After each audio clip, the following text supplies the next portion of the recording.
dia, gente. Eu agradeço a participação de todos vocês aqui, também o convite da Propósito, para falar sobre a indústria 4.0. Esse é um tema interessante para trazer aqui no Disrupt Agile, porque não é um tema muito corriqueiro. Tanto que quando o Gui perguntou quem que trabalhar com a indústria 4.0 aqui, além de mim, acho que ninguém, né? Então eu vou começar contextualizando, que é a indústria 4.0. Vocês devem ter visto alguma coisa sobre revoluções industriais, né, ao longo da vida. Esse tema não é novo. Na realidade, a gente já passou por várias revoluções industriais. Quando a gente fala de indústria 4.0, nós estamos falando da quarta revolução industrial. A primeira revolução ela foi marcada pela era da mecanização. Das ferrovias, das fábricas movidas a máquinas a vapor. A segunda revolução foi eletricidade, essa foi a palavra-chave. Foi quando surgiu Ford, as linhas de produção em massa, em escala, e tudo padronizado. Foi quando surgiu lá o Ford T, aquele modelo de carro preto, que todo mundo fazia fila para comprar e esperava com paciência. Na terceira revolução industrial, que foi a era da computação e da automação, as pessoas já não tinham mais paciência para isso. E elas já não queriam mais produtos padronizados. Esperava-se que houvesse alguma personalização em produtos e serviços. E por isso que nós tivemos um boom da informática, dos sistemas de chão de fábrica, dos ERPs e de toda a automatização que permitia uma produção em escala com algum grau de personalização. A quarta revolução industrial é o que nós estamos vivendo hoje. Na verdade, desde 2016, esse movimento começou na Europa, na Alemanha, que é um expoente da indústria 4.0. O que muda da terceira revolução industrial para a quarta? A gente tem várias tecnologias novas. A gente fala em internet das coisas, em Big Data, em Machine Learning, em Cloud Computing. Tem um ecossistema novo de siglas. Em geral, as pessoas só enxergam as siglas, a tecnologia, e acham que a indústria 4.0 se resume a isso apenas. Mas a gente percebe uma palavra nova aí. Alguma coisa mais subjetiva que não tinha aparecido até então, que é a palavra colaboração. Colaboração é a palavra da vez. Quando a gente fala em transformação digital, em transformação ágil, em transformação cultural, a gente está falando de colaboração. Isso é um comportamento que é cada vez mais desejado e mais necessário. Então, essa quarta revolução industrial é a revolução da colaboração.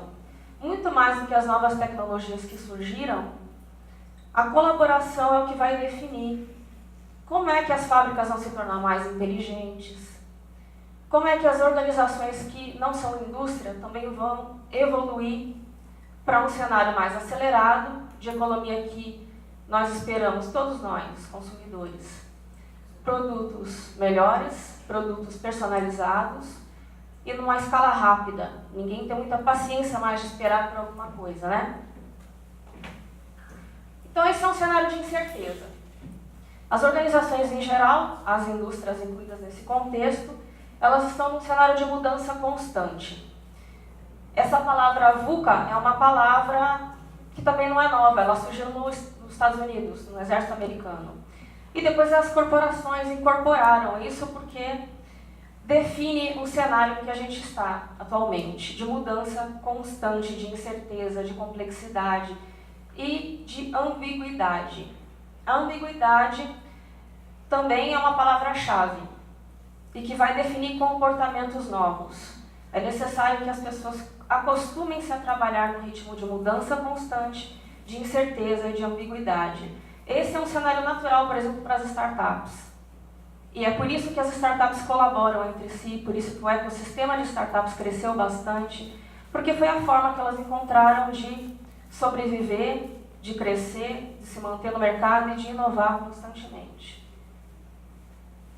Como é que se lida com incertezas, com mudanças? Esse é um cenário comum a todas as organizações hoje. Essa imagem é uma imagem comum que a gente vê circulando pela internet. Por quê?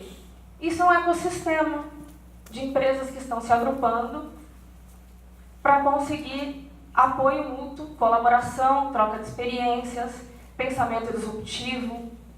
É a partir desta colaboração que elas enfrentam organizações maiores, organizações centenárias, que já estão estabelecidas e consolidadas no mercado. E as organizações que já estão estabelecidas há muitos anos? Como é que elas vão fazer para inovar de forma disruptiva, para enfrentar essa nova ameaça, entre aspas, das startups? Porque elas estão se sentindo ameaçadas. E pelo tamanho, né, dessas grandes organizações, é muito mais difícil mudar, fazer uma quebra mesmo de paradigmas, uma disrupção. E por isso que a gente traz a mudança cultural como sendo um vetor da mudança. Sem a transformação cultural, nada acontece. Nenhuma transformação ágil, nenhuma transformação digital, não existe indústria 4.0. Talentos digitais é um assunto que a proposta trabalha muito. Por que talentos digitais? Quando a gente fala em mudança de paradigma, em mudança de pensamento, em mudança cultural, a gente está falando de mudança de comportamento.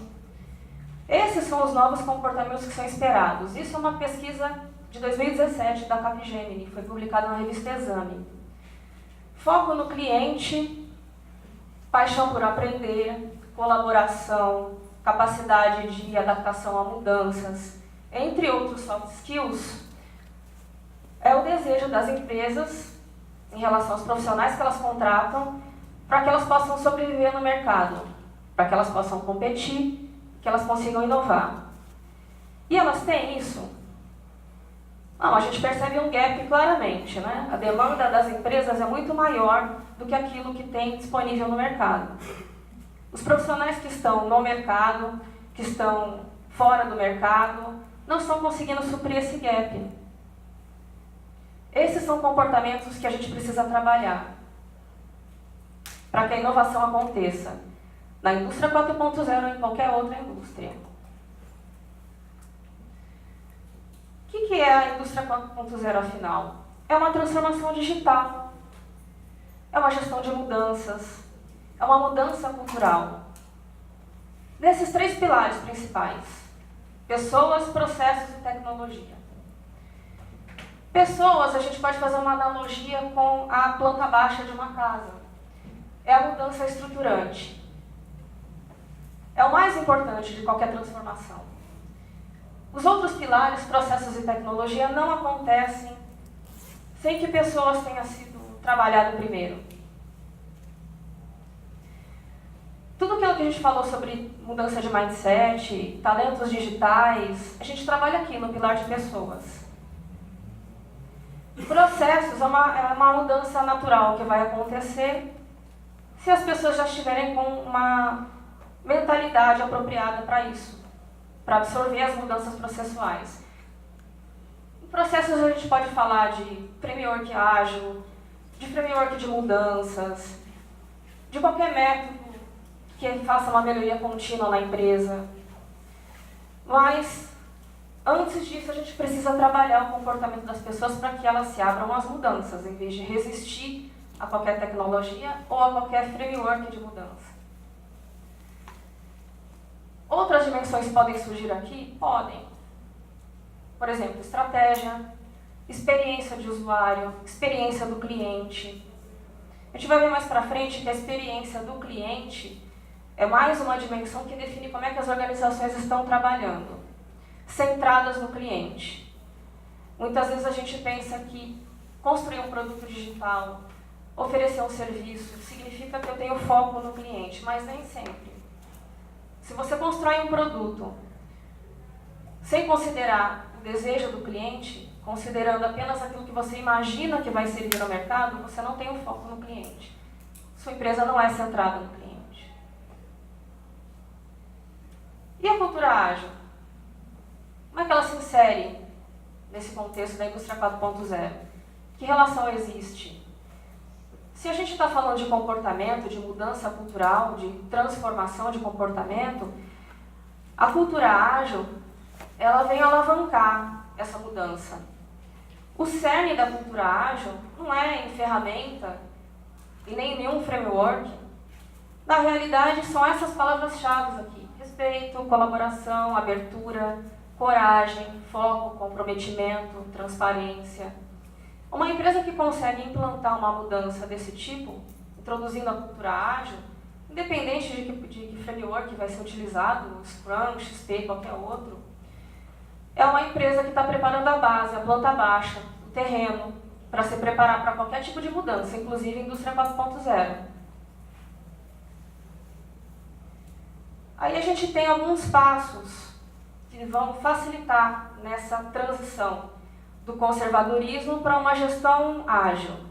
Esses passos não é uma receita de bolo, mas pode ajudar nessa transição, né? Tem um escritor que também é um professor de Harvard, que é chamado de John Kotter. Ele escreveu alguns livros sobre gestão de mudanças. E nesse processo, ele escreveu 8 passos. O primeiro passo é o passo que é o mais importante de todos, envolve a criação de um senso de urgência. Esse senso de urgência é o que faz as pessoas se mobilizarem em torno da mudança. É você dizer, por exemplo, para a sua empresa que se ela não mudar, ela não vai sobreviver no mercado, o negócio vai morrer. Que se as pessoas não se engajarem, elas não terão um lugar ao sol em breve, porque o tipo de comportamento que é necessário hoje em dia não é só dentro da sua empresa, é em qualquer organização. Então, a criação do senso de urgência é o que vai desencadear todos os outros passos. O segundo passo é criar uma visão, um propósito. Aquele objetivo que as pessoas vão se engajar e correr atrás. Se as pessoas não sabem qual é o propósito da mudança, por que a sua empresa está na indústria 4.0? Por que ele está fazendo uma transformação digital? Se eles não entendem esse propósito, não compartilham dessa visão, a mudança não vai acontecer, porque não vai gerar um engajamento, uma motivação. O terceiro passo é comunicar essa visão de todas as maneiras possíveis. Numa reunião, numa palestra, num workshop, em quadros na sua empresa, em placas. De qualquer maneira que você consiga, até nas redes sociais. Isso é responsabilidade das lideranças. Se essa visão é comunicada continuamente, as pessoas vão se engajar na mudança, porque elas entendem qual é o propósito, entendem a criticidade, entendem o que vai ocorrer com a empresa no mercado se elas não se comprometerem com essa visão. O quinto passo é planejar a mudança, um mínimo de planejamento, um planejamento ágil. Né? Se a gente pensar em time to market, você não consegue mais passar muito tempo fazendo planejamentos, senão você perde o timing. Então você faz planejamentos curtos, e aí o ágil consegue ajudar a gente nisso, e ágil, começa a fazer a implementação da mudança. O sexto passo é você monitorar essa mudança, criar indicadores para saber se está tendo adesão ou não, se está tendo resistência, se algum plano de ação vai ter que ser feito para mitigar essa resistência. É um acompanhamento. O sétimo e o oitavo passo são muito parecidos. É quando você chegou num ponto que as pessoas já realizam muitas das coisas que são necessárias para a mudança, mas de forma ainda mecânica. Quando você implementa um Scrum, por exemplo, numa área, as pessoas executam as cerimônias do Scrum, elas fazem todos os ritos, mas elas fazem porque alguém disse que tinha que fazer, que agora a empresa adotou o Scrum. Então todo mundo tem que seguir a receita de bolo lá, o livrinho. Mas ninguém entende por que está fazendo, não entende a importância, o valor agregado disso. Então, nesse momento é que você começa a criar uma identidade, uma coesão, um senso de propósito maior, de pertencimento. Quando as pessoas começam a entender por que elas estão executando algumas coisas novas, fora daquilo que era a rotina, né, o cotidiano. No oitavo passo, que é o último passo da mudança, quando ela já pertence ao DNA.